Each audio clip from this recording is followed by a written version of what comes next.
झारखंड की राजधानी रांची में हुई एक अनोखी शादी चर्चा में है।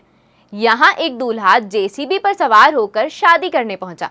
शादी के बाद दुल्हन की विदाई भी जेसीबी पर ही हुई। इस खास नज़ारे को देखकर सभी हैरान रह गए। फूलों की सजावट का काम करने वाले दूल्हा कृष्णा महतो रांची के नामकुम प्रखंड अंतर्गत टाटी सिलवे में रहते हैं। उनकी शादी चतरा बस्ती निवासी बुद्धराम महतो की बेटी आरती से तय हुई थी। कृष्णा महतो की इच्छा थी कि बारात अनोखे अंदाज में निकले। इसके लिए कृष्णा महतो ने महंगी गाड़ियों की जगह जेसीबी को चुना। उन्होंने जेसीबी पर सवार होकर बारात के साथ जाने का फैसला लिया।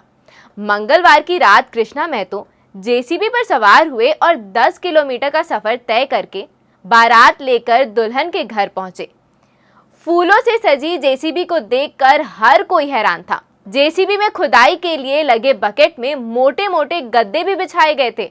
सभी जेसीबी वाली इस अनोखी बारात को देखते ही रह गए। विवाह के बाद उसी जेसीबी में कृष्णा अपनी दुल्हन आरती के साथ घर लौट गए।